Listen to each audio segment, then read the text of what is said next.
반갑습니다. 공간의 가치를 만드는 파피오 스튜디오입니다. 지난 영상에서는 건물 매입 시 자금 플랜에 대해서 말씀드렸어요. 건물 매매가, 취등록세, 부대 비용, 그리고 리모델링이나 인테리어 예산까지 포함해서 자금 플랜을 세우시면 좋습니다.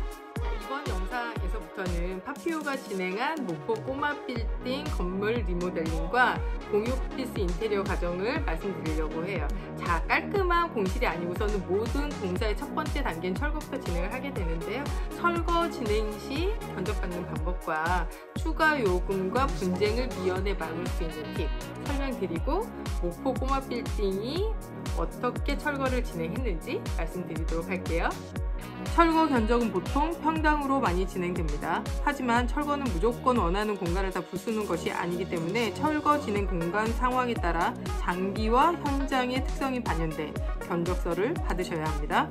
철거 견적 의뢰 전 전체 철거인지 부분 철거인지 공간에 대해 충분히 고민하세요. 부분 철거의 예로 벽면 부분 커팅을 할 때 벽이 나무와 석고로 만들어진 가벽일 수도, 또는 조족으로 된 벽일 수도 있겠죠.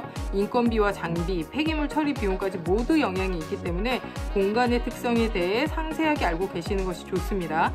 철거에 대한 계획을 세우고 여러 철거 업체의 비교 견적을 진행할 때 반드시 체크해야 될 사항들이 있습니다. 철거 진행 시 나중에 추가 비용을 요청할 수 있는 부분이에요. 추가 비용을 요청하는 경우는 특수 장비를 이용하는 케이스가 많습니다. 그러니까 장비를 이용한 벽 커팅, 철거기로 바닥 철거하는 경우, 포크레인 사용, 폐자재 운반을 위한 스카이 차량, 폐기물 처리를 위한 압놀차 등이 있습니다.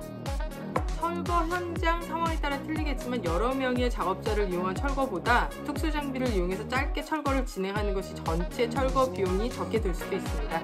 그렇기 때문에 철거 의뢰 공간의 특징에 대해서 명확하게 파악을 하시고 여러 업체의 비교 견적을 진행하시면서 소통이 잘 되고 신뢰가는 업체를 선택하시면 됩니다.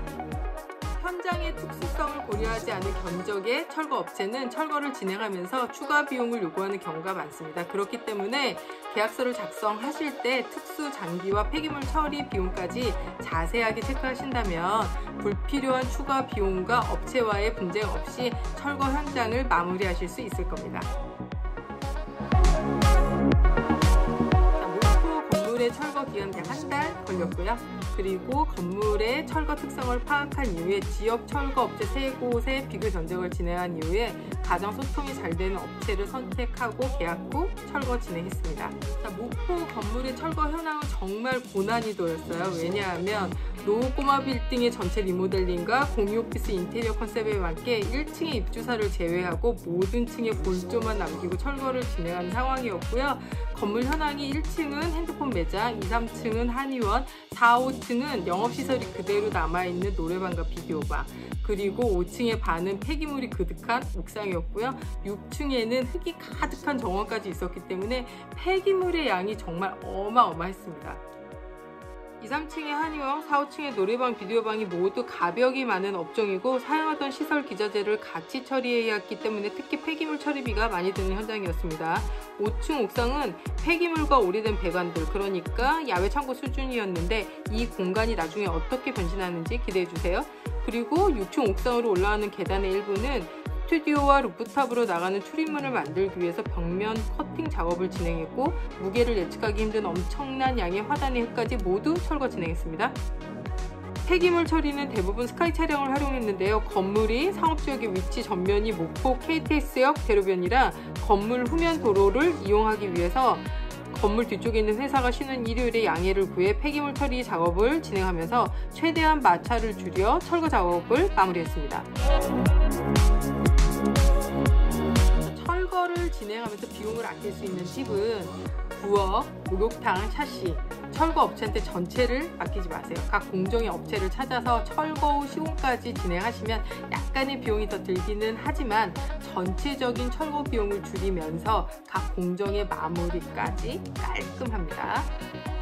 이런 특수 위치 공간은 무작정 철거를 진행하면, 예를 들어서 빠루를 지렛대 원리를 이용해서 샤시나 몰딩을 철거한다고 하면 한쪽 부분이 파손될 수 있기 때문에 일반적으로 마무리를 위한 불필요한 비용이 발생될 수도 있습니다. 각 공간을 시공할 업체들에게 부분별 철거를 진행한다면 본인들이 마무리까지 해야 하기 때문에 신경 써서 철거를 진행합니다. 자, 자, 오늘은 모든 공사의 첫 스타트인 철거에 대해서 말씀드렸는데요. 다시 한번 정리해서 말씀드리면 철거를 진행하고자 하는 공간의 특수성을 파악하시고요. 비교 건적을 진행하면서 신뢰가 가는 업체랑 계약을 진행하실 때 추가 요금을 얘기할 수 있는 특수 장비나 폐기물 처리 비용까지 확인하시고 계약을 진행하신다면 불필요한 분쟁 없이 현장을 마무리하실 수 있을 겁니다. 자, 다음 영상에서는 목포 건물이 모던하고 감각적인 리모델링으로 건물 가치가 어떻게 변화하는지 보여드리도록 할게요. 리모델링과 인테리어에 대해서 궁금한 점 있으시다면 언제든 댓글로 남겨주시고요. 좋아요와 구독은 영상을 만드는 파표에 큰 힘이 됩니다. 감사합니다. 다음 시간에 또 만나요. 안녕.